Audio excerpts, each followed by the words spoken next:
ಗುರುದೇವ್, ಮಕರ ರಾಶಿಯ ಅಕ್ಟೋಬರ್ ತಿಂಗಳ ಮಾಸ ಭವಿಷ್ಯ ನಿಮ್ಮ ಗುರಿಯನ್ನು ತಲುಪುವುದಕ್ಕೆ ವಿಶೇಷವಾದ ತಿರುವು ಈ ಮಾಸದಲ್ಲಿ ನೀವು ತೆಗೆದುಕೊಳ್ತಕ್ಕಂಥದ್ದು, ಅದರ ಮೇಲೆ ಸಂಪೂರ್ಣ ನಿಮ್ಮ ಭವಿಷ್ಯ ಮುಂದಿನ 6 ತಿಂಗಳು ಏನಾಗ್ತಕ್ಕಂಥದ್ದು ಈ ಮಾಸದಲ್ಲಿ ನಿರ್ಣಯ ಆಗ್ತಕ್ಕಂಥದ್ದಿದೆ. ಹಾಗಾಗಿ ಮಕರ ರಾಶಿಯವರು ಈ ಮಾಸದಲ್ಲಿ ಸಮರ್ಥವಾದ ಒಂದು ನಿರ್ಧಾರವನ್ನು ತೆಗೆದುಕೊಳ್ಬೇಕಾಗುತ್ತೆ.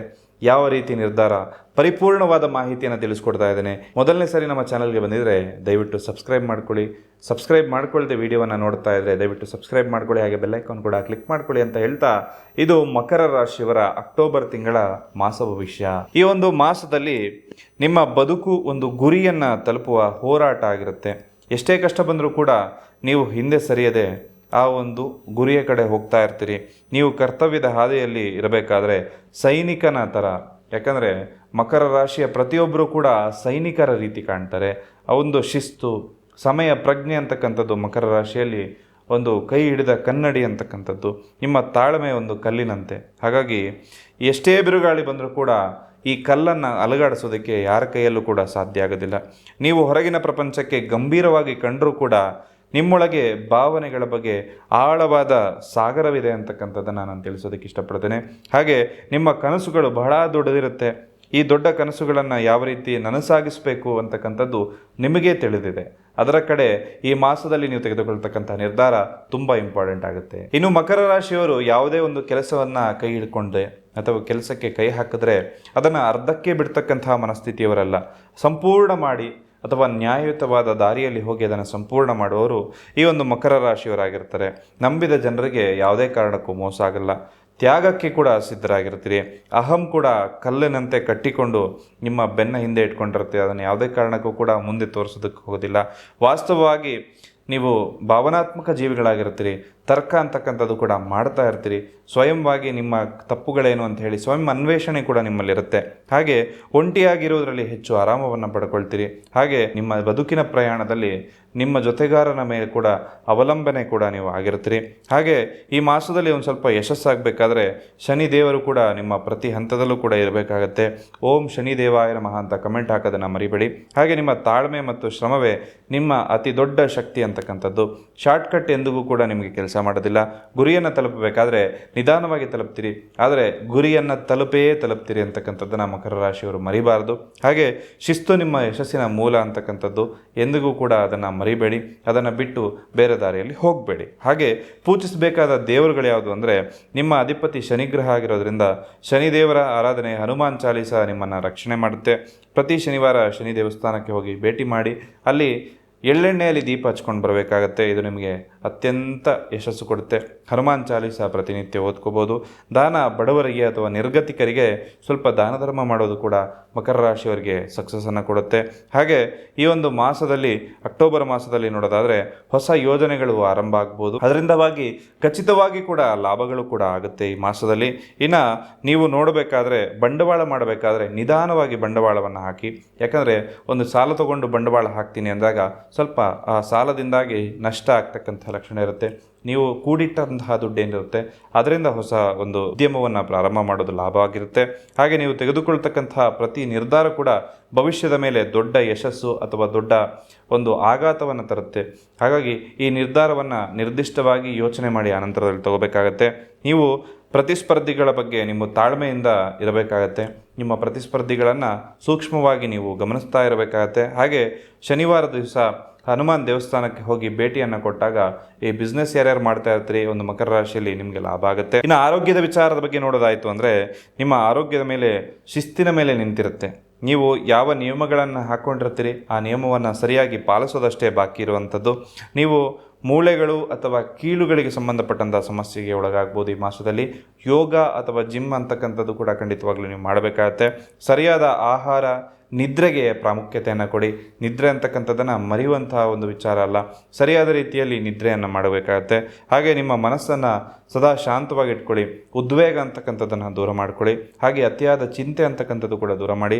ನಿಮ್ಮ ರಾಶಿಯ ಅನುಗುಣವಾಗಿ ಈ ವಿಶೇಷ ರತ್ನಗಳು, 2 ಮಣಿಗಳನ್ನು ನಿಮ್ಮ ಕೈಯಲ್ಲಿ ನೀವು ಧರಿಸೋದ್ರಿಂದ ಅನೇಕ ಉಪಯೋಗಗಳು ನಿಮ್ಮ ಜೀವನದಲ್ಲಿ ಆಗುತ್ತೆ. ಹಣಕಾಸಿನ ಸಮಸ್ಯೆ ನಿವಾರಣೆ ಆಗುತ್ತೆ. ಮದುವೆ ಜೀವನ ಚೆನ್ನಾಗಾಗುತ್ತೆ. ಮದುವೆ ಆಗದವರಿಗೆ ವಿವಾಹ ಯೋಗಗಳು ಪ್ರಾಪ್ತಿಯಾಗುತ್ತೆ. ದುಷ್ಟ ಶಕ್ತಿಗಳಿಂದ ರಕ್ಷಣೆ ಸಿಗುತ್ತೆ. ದೈವ ಬಲ ನಿಮ್ಮ ಜೊತೆ ಯಾವಾಗ್ಲೂ ಇರುತ್ತೆ. 2 ಮಣಿಗಳನ್ನ ನಿಮ್ಮ ಹಸ್ತದಲ್ಲಿ ನೀವು ಧರಿಸೋದ್ರಿಂದ ಅತ್ಯಂತ ಶುಭ ನಿಮಗೆ ಪ್ರಾಪ್ತಿಯಾಗುತ್ತೆ. ಈ ಮಣಿಗಳನ್ನ ನಿಮ್ಮ ಹೆಸರಿನಲ್ಲಿ, ನಿಮ್ಮ ಮನೆ ದೇವರ ಹೆಸರಿನಲ್ಲಿ ಪ್ರಾಣ ಪ್ರತಿಷ್ಠಾಪನೆಯನ್ನ ಮಾಡಿ ಧರಿಸೋದ್ರಿಂದ ಅತ್ಯಂತ ಶುಭ ನಿಮಗಾಗುತ್ತೆ. ಮಣಿಗಳು ಬೇಕಾದವರು ಸ್ಕ್ರೀನ್ ಮೇಲೆ ಕಾಣ್ತಾ ಇರುವಂತಹ ನಂಬರ್ಗೆ ಕರೆ ಮಾಡಿ ಆ ಮಣಿಗಳನ್ನ ತರಿಸ್ಕೊಳ್ಳಿ. ಪ್ರತಿ ಶನಿವಾರ ಯಾರಾದರೂ ಬಡವರಿಗೆ ಕಪ್ಪು ಬಣ್ಣದ ಬಟ್ಟೆಯನ್ನ 9 ವಾರ ದಾನ ಮಾಡಿ. ಇದು ಯಾರು ಮಾಡಬೇಕು ಅಂದ್ರೆ ದೀರ್ಘಕಾಲದ ಆರೋಗ್ಯ ಸಮಸ್ಯೆ ಇರುವಂಥವರು ಈ ಒಂದು ಪರಿಹಾರವನ್ನು ಮಾಡ್ಕೋಬಹುದು. ಇನ್ನು ಪ್ರೇಮ ಜೀವನದ ಬಗ್ಗೆ ನೋಡೋದಾಯಿತು ಅಂದ್ರೆ ನಿಮ್ಮ ಪ್ರೇಮ ಜೀವನದಲ್ಲಿ ಭಾವನೆಗಳು ನಿಧಾನವಾಗಿ ಆಳವಾಗಿ ಬೆಳೀತಕ್ಕಂಥದ್ದಿರುತ್ತೆ. ನಿಮ್ಮ ಮತ್ತು ನಿಮ್ಮ ಸಂಗಾತಿ ನಡುವೆ ಪರಸ್ಪರ ತಿಳುವಳಿಕೆ ಅಂತಕ್ಕಂಥದ್ದು ಕೂಡ ಬೆಳೆಯುವಂತಹ ಮಾಸ ಇದಾಗಿರುತ್ತೆ. ನೀವು ನಿಮ್ಮ ಮನಸ್ಸಿನಲ್ಲಿರ್ತಕ್ಕಂತಹ ಭಾವನೆಗಳನ್ನು ಹೊರಹಾಕೋದಕ್ಕೆ ಯಾವುದೇ ಕಾರಣಕ್ಕೂ ಕೂಡ ಹಿಂಜರಿಯೋದಕ್ಕೆ ಹೋಗಬೇಡಿ. ಹಾಗೆ ಪ್ರೀತಿಯನ್ನು ತೋರಿಸಲು ಅಥವಾ ನೀವು ಮಾಡುವ ಪ್ರತಿಯೊಂದು ಪ್ರಯತ್ನವನ್ನು ಕೂಡ ಅವರಿಗೆ ಅರ್ಥ ಮಾಡಿಸ್ಕೊಳ್ಳಿ. ಇದು ನಿಮ್ಮ ಸಂಬಂಧವನ್ನು ಗಟ್ಟಿ ಮಾಡುತ್ತೆ. ಪ್ರತಿ ಶುಕ್ರವಾರದಂದು ಶುಕ್ರ ಸ್ತೋತ್ರವನ್ನು ಜಪ ಮಾಡ್ಕೊಳ್ಳಿ. ಪ್ರೀತಿ ಪ್ರೇಮ ಸಮಸ್ಯೆ ಇರುವವರು ಈ ಪರಿಹಾರವನ್ನು ಮಾಡ್ಕೋಬಹುದು. ಹಾಗೆ ವಿದ್ಯಾರ್ಥಿಗಳ ಬಗ್ಗೆ ನೋಡೋದಾದರೆ ಈ ಒಂದು ವಿಚಾರದಲ್ಲಿ ನಿಮ್ಮ ಅಧ್ಯಯನ ಒಂದು ಪರ್ವತವನ್ನು ಏರುವಂತಹ ಕಠಿಣವಾದಂತಹ ಒಂದು ರೀತಿಯಲ್ಲಿ ನಿಮ್ಮ ಒಂದು ವಿದ್ಯಾಭ್ಯಾಸ ಅಂತಕ್ಕಂಥದ್ದು ಇರುತ್ತೆ. ಆದರೆ ನೀವು ಯಶಸ್ವಿ ಆಗೋದಂತೂ 100ಕ್ಕೆ 100 ಸಿದ್ಧ. ನಿಮ್ಮ ಏಕಾಗ್ರತೆ ಅದ್ಭುತವಾಗಿರ್ತಕ್ಕಂಥದ್ದು. ನಿಮ್ಮ ಅಧ್ಯಯನಕ್ಕೆ ಗಂಟೆಗಟ್ಟಲೆ ಗಮನವನ್ನು ಕೊಡ್ತಕ್ಕಂತಹ ಮಾಸ ಇದಾಗಿರುತ್ತೆ. ಸ್ವಲ್ಪ ಅಧ್ಯಯನದ ಬಗ್ಗೆ ಗಮನ ಹೆಚ್ಚು ಕಾಳಜಿಯನ್ನು ಇಟ್ಕೋಬೇಕಾಗತ್ತೆ. ಹಾಗೆ ನಿಮ್ಮ ಶ್ರಮದಲ್ಲಿ ನೀವು ಪರೀಕ್ಷೆಯನ್ನು ಉತ್ತಮ ಅಂಕ ಪಡೆಯೋದ್ರಲ್ಲಿ ಲಾಭದಾಯಕವಾಗಿರುತ್ತೆ.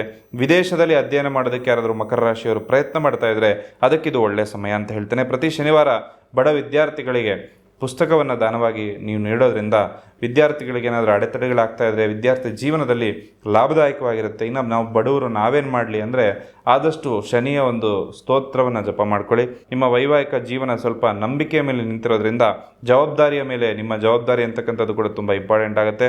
ಸಂಗಾತಿಯೊಂದಿಗೆ ತಾಳ್ಮೆಯಿಂದ ವರ್ತಿಸಬೇಕಾಗತ್ತೆ. ಅವರ ಆಲೋಚನೆಗಳನ್ನು ಕೂಡ ನೀವು ಅರ್ಥ ಮಾಡ್ಕೋಬೇಕಾಗತ್ತೆ. ಹಾಗೆ ನೀವು ಗುರಿಗಳನ್ನು ಪೂರೈಸೋದಕ್ಕೆ ಇಬ್ಬರು ಕೂಡ ಒಟ್ಟಾಗಿ ಕೆಲಸ ಮಾಡಿದಾಗ ಗುರಿ ಬೇಗ ತಲುಪುತ್ತೆ. ನಿಮ್ಮ ಸಂಬಂಧಗಳಲ್ಲಿ ಸ್ಥಿರತೆ ಹಾಗೂ ಭದ್ರತೆ ಕೂಡ ಈ ಮಾಸದಲ್ಲಿರುತ್ತೆ. ಪ್ರತಿ ಶನಿವಾರದಂದು ದಂಪತಿಗಳು ಒಟ್ಟಾಗಿ ದೇವಸ್ಥಾನಕ್ಕೆ ಹೋಗಿ ಭೇಟಿ ಮಾಡ್ಕೊಂಡು ಬನ್ನಿ. ಇದರಿಂದ ನಿಮ್ಮ ಜೀವನದಲ್ಲಿ ದಾಂಪತ್ಯ ಸಮಸ್ಯೆಗಳು ಕೂಡ ಸಂಪೂರ್ಣವಾಗಿ ಪರಿಹಾರ ಆಗ್ತಕ್ಕಂಥದ್ದು. ದಾಂಪತ್ಯ ಜೀವನದಲ್ಲಿ ಏನಾದ್ರು ಸಮಸ್ಯೆ ಇತ್ತು ಅಂದರೆ ದಂಪತಿಗಳಿಬ್ಬರೂ ಕೂಡ ಶನಿವಾರದ ದಿವಸ ಆಂಜನೇಯ ಸ್ವಾಮಿ ಅಥವಾ ಯಾವುದೇ ದೇವಸ್ಥಾನಕ್ಕೆ ಹೋಗಿ ಇಬ್ಬರು ಕೂಡ ದಂಪತಿ ಸಮೇತವಾಗಿ ಹೋಗಿ ಅರ್ಚನೆಯನ್ನು ಮಾಡಿಸ್ಕೊಂಡು ಬನ್ನಿ. ಇದರಿಂದ ನಿಮ್ಮ ಜೀವನದಲ್ಲಿರ್ತಕ್ಕಂಥ ದಾಂಪತ್ಯ ಸಮಸ್ಯೆಗಳು ಕೂಡ ಬಹುತೇಕ ಕಮ್ಮಿ ಆಗ್ತಾ ಬರುತ್ತೆ. ಮಕರ ರಾಶಿಯವರಿಗೆ ಅಕ್ಟೋಬರ್ ಮಾಸದಲ್ಲಿ ವಿಶೇಷವಾದಂಥದ್ದು ಆಘಾತ ಮತ್ತು ಆಶ್ಚರ್ಯದ ಕಾಲ ಎರಡೂ ಕೂಡ ಇರುತ್ತೆ. ಹಾಗೆ ಕತ್ತಲೆಯ ಮಧ್ಯೆ ಬೆಳಕಿನ ಚೆಲ್ಲಾಟ ಅಂತಕ್ಕಂಥದ್ದು ಕೂಡ ನಿಮ್ಮ ಜೀವನದಲ್ಲಿ ಬರತಕ್ಕಂಥದ್ದು. ಹಾಗೆ ಗ್ರಹಗಳ ಆಟದಲ್ಲಿ ಖಂಡಿತವಾಗ್ಲೂ ಕೂಡ ಗೆಲುವು ನಿಮ್ಮದಾಗಿರುತ್ತೆ. ಶತ್ರುಗಳು ಕೂಡ ನಿಮ್ಮ ಮುಂದೆ ಸೋಲ್ತಕ್ಕಂತಹ ಮಾಸ ಇದಾಗಿರುತ್ತೆ. ಆದರೆ ನಿಮ್ಮ ಹೆಜ್ಜೆ ನೀವು ಸರಿಯಾದ ಸಮಯದಲ್ಲಿ ಇಟ್ಟಾಗ ಮಾತ್ರ ಶತ್ರುವಿನ ಮುಂದೆ ಜಯ ಆಗುತ್ತೆ.